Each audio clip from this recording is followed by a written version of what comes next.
আসসালামু আলাইকুম, কেমন আছেন সবাই? তো সবাইকে স্বাগতম জানিয়ে শুরু করছি আমার আজকের ভিডিও। তো এখন বাজে সকাল 9:30। তো আমি এখনই রান্নাঘরে আসলাম আগে আগে। তো আজকে আপনাদের জন্য একটা গুড নিউজ আছে। তো ভাবলাম আজকের ভিডিও অন্যটা আপলোড দেওয়ার কথা ছিল, কারণ ভিডিও অনেকগুলো আমার করা আছে।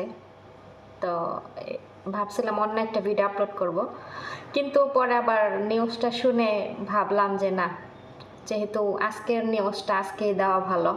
আজকের নিউজ যদি কাল পরশু দেই তাহলে ভালো হবে না, আজকেরটা আজকে দেওয়াই ভালো। তো সকালবেলা ঘুম থেকে উঠে দেখি যে আমার ম্যাডামের মেয়ে মেয়ে আমাকে ডাকছে। পরে উঠলাম, উঠে ভিতরে আসছি। এখন আমি ভাবছি যে ওই রুমে ম্যাডামের হাজব্যান্ড ঘুমাচ্ছে, এই জন্য ওই রুমে আমি যাইনি। আমি মেয়েদের রুম গুছাইতেছিলাম। পরে ওই রুমে আমি ঘর গুছাইতে গিয়ে বের হয়েছি। এখন দেখি যে ওই রুম দরজা খোলার পরে এখন আমি ওই মেজোটারে যে ডাক দিয়ে জিজ্ঞাসা করলাম ম্যাডামের মেয়েকে যে রুমে দরজা খোলা, রুমে কি কেউ নাই? পরে বলতেছে যে না, নাই। আমি বলতেছি তাহলে ম্যাডাম কোথায়? পরে বলতেছে যে বাসায় নাই, গেছে, হসপিটালে গেছে। তো তাও হসপিটালের কথা বলাতেই তো আমি বুঝতে পারছি যে ম্যাডাম হসপিটালে গেছে ডেলিভারির জন্য। তারপরে আমি আর কিছু জিজ্ঞাসা করি নাই বেশি কিছু। পরে আমি সব কাজকর্ম শেষ করে তারপরে ওদের মানে চুলগুলা বাঁধা দেওয়ার জন্য রাবার ব্যান্ড চিরুনি এনে বসে আমি এক এক করে সবগুলো চুল বাঁধা দিলাম। পরে জিজ্ঞাসা করলাম যে ম্যাডামে কখন গেছে হসপিটালে? তো বলতেছে রাত 3টার সময়। মানে রাত 3টার সময় ম্যাডামের মনে হয় ব্যথা হয়েছে। পরে রাত 3টার সময় ওনার হাজব্যান্ডের সাথে সেই মাস্কাট হসপিটালে গেছে। তো সবাই তো ঘুমাইছিল ওই সময়। তো ম্যাডামের বড় মেয়েকে শুধু ডেকে তুলে ওরে খালি বলে গেছে। এখন আসি মেন কথায়। আমি যত এই বাসার হেল্পিং হ্যান্ড হই না কেন, তার 4টা বাচ্চা। ফয়সাল অবশ্য শিশুদের মতো, ছোটটাও ছোট, মেঝোটাও আছে, ওইটাও ছোট, মানে বড় তো ধরা যায় না যেহেতু 12 বছর হয় নাই। সবার বড়টা, ওইটার হয়তো 16 বছর বয়স, কিন্তু ওইটাও সবটির থেকে ওইটা ছোট। কেন জানেন? কারণ ওর মাথায় জ্ঞান বুদ্ধি একদমই নাই। একটু বলদ টাইপের, মানে একটু হাবলা টাইপের। মানে সবার বড়টা সবার থেকে হাবলা, ঠিক আছে?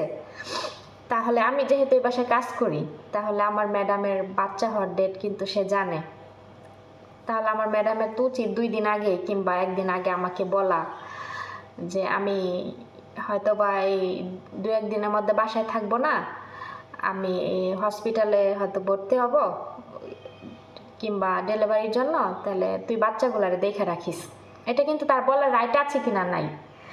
এখন আপনার বাসায় যদি একটা কাজের মানুষ থাকে, আপনি যদি 3-4 দিনের জন্য বাসার থেকে মানে বাসায় না থাকেন, তাহলে কি আপনি আপনার কাজের মানুষকে বলে যাবেন না যে আমি বাসায় থাকবো না, তুই আমার পোলাপানগুলো দেখে রাখিস? এটা আপনার বলার রাইট আছে কি নাই, কিংবা আপনি বলবেন কি না, এটা কমেন্ট করবেন আপনারা।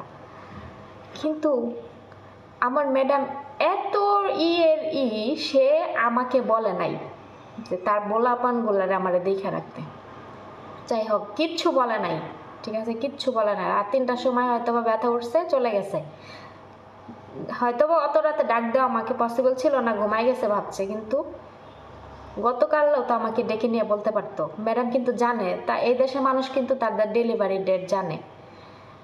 আমি আজকে 3-4 দিন ধরে দেখতেছি ম্যাডাম বড় বালতি কিনছে, মগ কিনছে। সে গরম পানি, মানে শরীরে যে পানিটা সয়, ওই পানিটা সে বসে বসে ওয়াশরুমে মোড়ার উপরে বসে বসে পেটের মধ্যে ঢালে।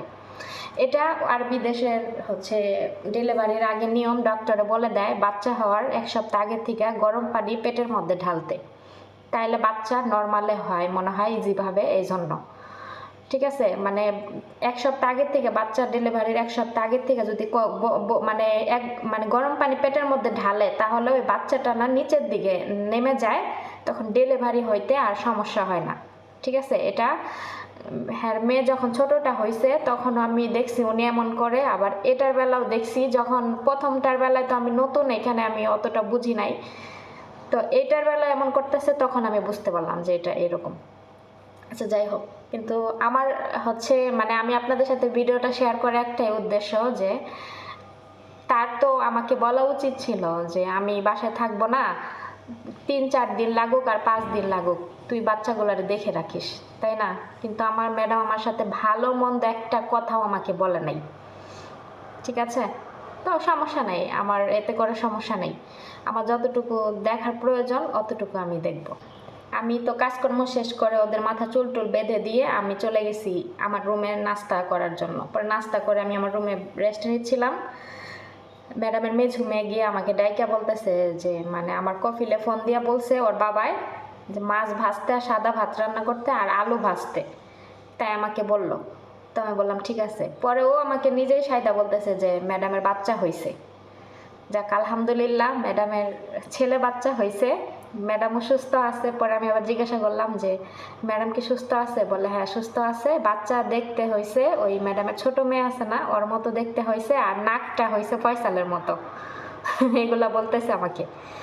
পরে আমি বললাম যে এখন তো ছোট মানুষ, এখন বোঝা যাবে না, যখন বড় হবে আস্তে আস্তে তখন বোঝা যাবে যে কার মতো হয়েছে দেখতে। তো ওদের ম্যাডামের বড় মেয়ের যে মোবাইল আছে ওই মোবাইলে সিম কার্ড আছে, ওইখানে আমার কফিলে ফোন দিছিল, ফোন দিয়ে ওদেরকে বলছে, তাই আমাকে আর কি বলল। যাই হোক, আলহামদুলিল্লাহ ম্যাডামের ছেলে বাচ্চা হয়েছে, এমনকি সুস্থ আছে, বাচ্চাও সুস্থ আছে, ম্যাডামও সুস্থ আছে আলহামদুলিল্লাহ। তো কি বলে, সবাই দোয়া করবেন যাতে বাচ্চা আজকেই হইল সুস্থ স্বাভাবিক থাকে, এমনকি আমার ম্যাডাম খুব তাড়াতাড়ি বাসায় ফিরে আসতে পারে। আমাকে বলে যায় নাই ভালো মন্দ কিছু, এতে আমার কোনো রাগ নাই, কারণ আমি এ বাসায় কাজ করি, আমাকে বললেই কি না বললেই কি। তবে তার বলে যাওয়াটা উচিত ছিল যে আমি বাসায় না থাকলে ওদেরকে দেখে রাখিস, এই কথাটা তার বলা উচিত ছিল, কিন্তু সে বলে নাই। যাই হোক, এগুলো নিয়ে আমি এখন আর কিছু মনে করি না। আমি যতদিন কাজ করে চলে যাব, তারপরে সে তারা একটা সময় ঠিকই ফিল করবে যে আমি তাদের বাসার জন্য কি করছি, তাই না? তো সবাই এটাই, সবাই দোয়া করবেন যাতে বাচ্চা এবং ম্যাডাম খুব হচ্ছে ভালো সুস্থ থাকে, খুব তাড়াতাড়ি বাসায় ফিরতে পারে। একটা আপু আমাকে কমেন্ট করছিল যে আমার বাসার ম্যাডামে মনে করেন যে এক ঘাওড়া, মানুষের সাথে মিশতে পারে না, মানুষের কাছে যেতে পারে না, মানুষের সাথে কথা বলতে পছন্দ করে না, এটা কমেন্ট করছিল। আসলে কথাটা একদম বাস্তব। আমার ম্যাডাম হচ্ছে এক ঘাওড়া টাইপের, সে তার ফ্যামিলিদের কারোর সাথেও মিশে না, নিজের আপন ভাইদেরও সাথেও মিশে না, বোনদের সাথেও না, শুধু 2টা বোনের সাথে মিশে, তাছাড়া কারোর সাথেই না। তারপরে শ্বশুর বাড়িতে গেলেও ওই বছর একবার যাবে শুধু ঈদের মধ্যে, তারপর আর আর যাবে না শ্বশুর বাড়িতে। যখন তার শাশুড়ি বেঁচে ছিল উনি শুক্রবারে একদিন যাইতো, আমাকে সাথে নিয়ে যাইতো। ওই বাসায় আবার একজন বাঙালি ছিল, তো আমি ওনার সাথে থাকতাম, উনি আমাকে সকালে দিয়ে আসতো, বিকেলে নিয়ে আসতো, সারাদিন আর কি ওখানে থাকতাম। তো আমি দেখতাম আমার ম্যাডামে গিয়ে ওই যে এক জায়গায় যে বসবে শ্বশুরবাড়ি গিয়ে ওইখানে বসে থাকবে, ওইখান থেকেই উঠে আবার বাসায় চলে আসবে। কিন্তু আমার কফিলের যে আরো ভাইয়ের বউরা আছে, এরা হাতে হাতে অনেক কাজ করে, যেমন রান্নাঘরে এসে চা বানায় দেই আমরা, নেওয়া যায়, কাহওয়া বানায় নেওয়া যায়, এটা ওইটা নিয়ে আপ্যায়ন করায় মানুষকে, কাজ করে আর কি। কিন্তু আমার ম্যাডামেরকে দেখছি যে গেলে ওই এক জায়গায় বসে থাকবে, ওই এক জায়গার থেকে উঠে বাসায় চলে আসবে। মানে উনি মানুষের সাথে খুব কম মিশে, ওনার পোলাপানগুলো ওই রকম, আর খুবই বেশি সেন্সিটিভ মানুষ, বুঝছেন? এখন আমি এই বাসায় কাজ করি, তাদের কোথায় কি আছে একমাত্র কিন্তু আমিই জানবো, আমি জানি। তাদের ফ্যামিলির মানুষ যেটা না জানে, আত্মীয় স্বজন, সেটা কিন্তু আমি জানি, কারণ আমি এই বাসায় কাজ করি। কিন্তু এ দেখেন বাচ্চা হইলো, বাচ্চা হবে, সেটাও আমাকে বলে নাই। তারপরে আমি নিজে থেকে জিজ্ঞাসা করছিলাম একটা কথা, সেটা নিয়ে কত তোলপাড় করলো। আবার বাচ্চা ডেলিভারির জন্য গেছে, আমাকে ভালো মন্দ কিছু বলে নাই যে বাচ্চাগুলারে আমার পোলাপানগুলারে দেখে রাখিস।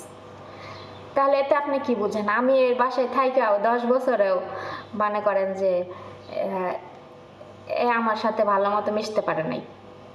আমি কাজের মানুষ, আমার সাথে মেশার দরকার নাই, কিন্তু এর তো বলা উচিত ছিল এটা, তাই না? কিন্তু বলে না। আচ্ছা যাই হোক, সমস্যা নাই। তো আমার ম্যাডাম হচ্ছে যেখানে কোথাও বেড়াতে গেলেও দেখবো যেখানে মানুষজন বেশি সেখানে নামবো না, কারণ আমার মানে এরা আসলে অসুস্থ ফ্যামিলি, কাজ আছে না যে একটা ফ্যামিলি আছে অসুস্থ, এরা মানুষের সাথে কথা বলতে পছন্দ করে না, মানুষের সামনে খাবার খেতে পারে না, কারণ তারা মনে করে যে আমরা অসুস্থ, আমরা মানুষের সামনে খাবার খেলে মানুষে হাসবে, মানুষের সাথে কথা বললে মিশলে মানুষে হাসবে, মানে এই জন্য তারা মানুষের সাথে মিশে না। আর পোলাপানগুলাও ওরকম, মেয়েগুলাও চাচা কোনটা ফুপু কোনটা এটাও ভালো মতো চিনে না এখনো। এবার আসি একটা নেগেটিভ কমেন্ট নিয়ে। কয়েকদিন আগে এক ভদ্র আপা আমারে বিশাল একটা ইতিহাস লেখছে যে আমি কেন তাদের বিষয়ে কথা বলি, আমি তো এই বাসায় কাজের মেয়ে, আমি কাজ করি, আমি কেন তাদের বিষয়ে কথা বলি। এখন তার উদ্দেশ্যে আমার কথা, আমি আরব দেশে কাজ করি, আরবিদের বাসায় কাজ করি, তো আমার ভিডিওতে আমি আরবিদের নিয়ে কথা বলবো নাকি আমি কি আপনার পরিবার নিয়ে কথা বলবো, আপনার মার কয়টা হাঙ্গা হইছে, আপনার বাপে কয়টা হাঙ্গা করছে এগুলার নিয়ে কথা বলবো আমি যেখানে, আচ্ছা সরি আপুরা যারা আমার ভিডিও দেখেন, আমার এই ল্যাঙ্গুয়েজের জন্য আমাকে কেউ ভুল বুঝবেন না, কারণ এই সব ফালতু মহিলাদেরকে না এভাবেই রিপ্লাই দেওয়া উচিত জানেন। আমাকে মানে কমেন্টে এসে হুমকি ধামকি শুরু করছে, মানে আমি কেন এদেরকে নিয়ে কথা বলি, তা আমি এখানে কাজ করি, আমি আরব দেশে কাজ করি। এখন আপনারা যারা বাংলাদেশ থেকে আমার ভিডিও দেখেন তারা কিন্তু আরব দেশ সম্পর্কে আমার কাছে ইনফরমেশন জানতে চাইবেন, যে ওদের জীবনযাপন কেমন, ওরা কি কি খাওয়া দাওয়া করে, ওদের লাইফ স্টাইল, ওরা বাসায় থাকলে কি কি করে, এগুলা কিন্তু আপনারা জানার জন্য আগ্রহী তাই না, এই জন্য আমার ভিডিওগুলো আপনারা দেখেন। এখন এগুলাই যদি আমি শেয়ার না করি, আমি যদি এইখানে এই বাসায় থেকে যদি ওদের বিষয় নিয়ে শেয়ার না করি, তাহলে কি আমি শেয়ার করব কি যারা আমাকে যে ব্যাড কমেন্ট করে তাদের বাবা মার কয়টা হাঙ্গা হইছে, তাদের 14 গোষ্ঠী কি করে, এগুলো আমি বলবো আমার ভিডিওতে এসে? আমি যেখানে থাকি সেখানকার কথাই তো বলবো না। এখন আমি এখানে কাজ করি, আমি ভালো মতো আমার হচ্ছে আমি এখানে কাজ করি কি আমার বাংলাদেশে আমার পরিবারের কথা আমি শেয়ার করব, নাকি যেসব মানুষে ব্যাড কমেন্ট করে তাদের পরিবারের কথা শেয়ার করব বলেন তো আপনারা? এরা মনে করেন যে এদের খুবই মানে জলে। আমি একটা মানে এখানে কাজ করার পরে পাশাপাশি আমি একটা ইউটিউবে ছোটোখাটো একটা চ্যানেল চালাচ্ছি, নিয়মিত ভিডিও আপলোড করতেছি, আপনাদের সবার কমেন্টের উত্তর দিচ্ছি, আপনাদের ভালো লাগা মন্দ লাগা আপনাদের সাথে আমি শেয়ার করতেছি আমার লাইফস্টাইল, আমি এখানে কি করি তাই না? তাহলে আমি আমার লাইফস্টাইল, আমি কি করি, কোথায় কাজ করি, তারা আমার সাথে কি করে, এগুলো আমি কি শেয়ার করতে পারবো না? এটা কি আমার অধিকার নাই? অবশ্যই আছে। যেখানে আমার ম্যাডামরা আমাকে ভিডিও করার অনুমতি দিছে সেখানে আপনারা কমেন্ট করার কে? আপনি কমেন্ট, যারা ব্যাড কমেন্ট করে তারা আমাকে এত উপদেশ দেওয়ার কে?